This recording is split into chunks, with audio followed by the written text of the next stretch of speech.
하이 친구들, 아무 드립도 치기 싫은 무더위예요. 맹렬하게 가만히 앉아서 넷플릭스나 보고 싶어. 여러분들은 지금 뭘 하며 지내고 있나요? 게임? 미드? 닭가슴살? 주경야독? 무슨 재미진 걸 해도 큐티하는 거, 기도하는 거 잊으면 안 되겠죠. 자기 건강을 자기가 챙기듯 영적 건강도 스스로 잘 챙겨야 합니다. 기도하고 시작합시다. 하나님 아버지, 참 더운 날들이지만 생수보다 더 시원한 말씀을 마시게 해주세요. 저희가 그 말씀으로 기력을 찾게 해주세요. 예수님의 이름으로 기도드립니다. 아멘. 자, 오늘 제목이 뭐예요? 불신자보다 더 나빠. 일단 오해는 말아요. 예수님을 믿지 않는다고 무조건 나쁜 사람은 아니야. 불신자라는 표현은 예수님을 모르기 때문에 우리가 복음을 전해야 하는 사람이라는 뜻이지 미개인이나 악인이라는 뜻이 아닙니다. 중요한 건 불신자보다 더 나쁜 인간이 누구냐는 말이에요. 본문을 찬찬히 읽으면서 생각하세요.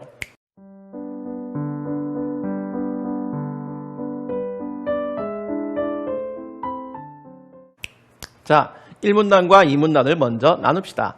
9절에서 11절이 첫째 문단인데 제목을 하나님은 졸지도 않으셔로 하고 12절부터 16절 2문단은 내가 누구냐로 할게요. 이사야 40장에서 55장을 읽는 사람들이 누구라고? 바벨론으로 끌려간 사람들과 후손들, 자세히 말하면 나라가 멸망할 때 어린아이였던 사람이 노인이 되고 노인의 아들의 아들, 손주까지 태어나면서 포로인 자들, 이 사람들이 다 모여있어요. 그래서 상태가 복합적이야. 세대 차이가 커요. 하나님을 알거나 모르거나, 하나님 은혜를 기억하거나 잊었거나, 바벨론이 아직 불편하거나 반대로 더 편한 사람들이 한 가족이자 한 민족이에요. 그러니 하나님이 구원해 주실 거라는 약속을 읽어도 처음에는 불신했어. 이사야 40장에서 51장에 오기까지 하나님은 계속 내 말을 들어, 잘 들어, 꼭 들어, 좀 믿어 하셨어요. 그래서 51장 9절부터는 이 사람들이 설득이 되었어요. 하나님을 인정해 구해달라고 기도하기 시작하죠. 깨어나십시오 여호와여, 능력으로 옷 입으십시오. 오래전에 나일강의 용과 같은 이집트를 토막내셨던 것처럼 깨어나십시오. 구해달라고 소리쳐요. 이집트에서 조상님들을 구하신 것처럼, 홍해를 가르시고 이집트 군대를 바닷물에 수장시키신 것처럼 그렇게 구해주세요. 하나님이 우리를 회복시키시면 참말로 기쁨 2배일 것 같아요 하는데 1문단에 의심이 좀 묻어있어. 깨어나십시오 하잖아요. 개역개정 성경에는 깨소서 깨소서예요. 그러니까 이스라엘은 하나님의 구원을 믿는 수준까지는 갔는데 조바심 때문에 의심백이 돋아서 하나님이 마치 주무시는 것처럼 보이는 거야. 쿨쿨 주무시니까 우리가 개고생, 생고생, 찐고생을 하는데도 침묵하신다는 거지. 요딴 태도 한번 생각해 볼까? 뭔가 익숙한 장면인데 어디서 왔을까? 궁리해보자.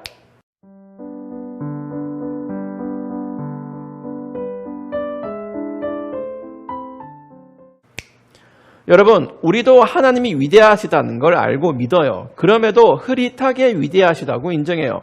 지난 수요일 큐티 내용처럼 하나님께 한계선을 쫙 그어요. 내가 졸다가 지하철역을 놓친 적이 있으니까 하나님도 졸다가 나를 도우실 타이밍을 놓치신 거 아니냐고 의심하는 거야. 그게 첫째로 불신자보다 더 나쁜 짓입니다. 하나님을 믿는다고 고백하지만 아주 질 낮은 수준으로 믿어요. 하나님이 주무시거나 공사다망하시거나 지구 반대편에서 일하신다고 깜빡하시거나 뭔가 한계가 있고 약점도 존재하고 불완전한 분이라고 인식하는 거야. 그건 바른 믿음이 아닙니다. 하나님을 신앙한다는 건 절대적으로 믿는다는 뜻이에요. 상대평가가 당연시되는 내 인생과 이 세상에 대해 유일하게 절대적인 능력과 힘을 발휘하실 수 있는 분이 하나님이세요.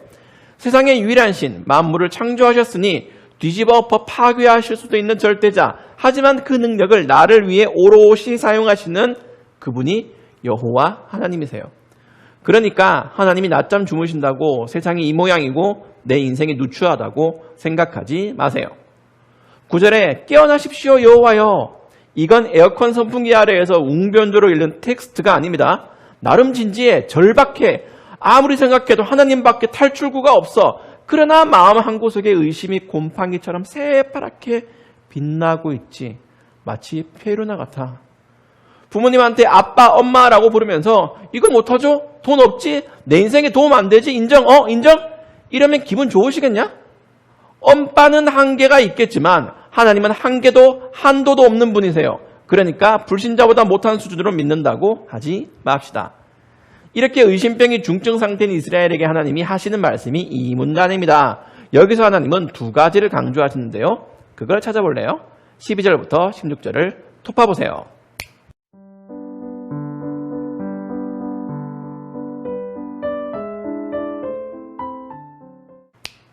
이 문단 제목이 내가 누구냐입니다. 여호와 하나님께서 이스라엘에게 너희는 내가 누구라고 생각하느냐? 잘 모르겠다고? 그렇지. 그러니까 졸지도 않은 나를 깨우겠다고 하지. 잘 들어. 내가 누구냐 하면 12절에 너희를 위로하는 하나님이다. 당신이 누구신지 알려주세요. 그러고 나서 13절부터는 당신이 무슨 일을 하는지 알려주시죠. 보세요. 누구신지, 무슨 일을 하셨는지. 1문단이 하나님께 대한 단단한 믿음을 얘기한다면 2문단은 하나님께 대한 믿음의 내용을 알려줘요. 누구신지, 무슨 일을 하셨는지. 불신자들, 예수님을 모르는 사람들은 하나님을 중동지방의 신, 사막의 신이라고 생각해요. 우주가 빅뱅으로 탄생했다고 믿어요. 그러나 우리는 하나님이 세상을 창조하셨다고 믿고 온 세상의 주인이시라고 확실하게 인정하고 그런 분이 나를 위로하신다고 확신합니다. 여러분이 그리스도인이라고 신자라고 자부하면서도 이 두 가지, 하나님이 누구신지와 무슨 일을 하시는지를 모른다면 그것도 불신자보다 더 나빠. 믿는다고 거짓부렁하는 거야. 포로 이스라엘은 자기들을 둘러싼 상황과 환경을 보니 절망적이야. 돌아갈 기미가 안 보이고 자식 세대는 바벨론에 완전히 물들어서 마음 두면 고향이라는 소리를 짓거려. 바벨론은 너무나 강대국이라서 풀려날 가능성이 0에 수렴해. 그러나 하나님은 죽을 수밖에 없는 인간을 어찌하여 두려워하느냐? 풀처럼 쓰러져갈 인간들을 왜 무서워하느냐 하시면서 내가 세상을 창조했고 지금도 다스리고 원수들을 끔살시키고 포로들을 풀어줄 거라고 하셔요. 15절에 내 이름은 만군의 여호와라고 선언하신 후에 16절을 보세요. 내가 내 말을 너희에게 전해주고 내 손으로 너희를 감싸 보호해 주었다. 내가 하늘과 땅을 지었고 시온을 향해 너는 내 백성이다 라고 하였다. 말씀하시죠. 하나님을 온전히 알려주시면서 신자의 정체성을 확신시켜주는 말씀이에요. 적용해볼까? 크고 위대하신 하나님이 나의 위로자이십니다. 어떻게 적용할래요?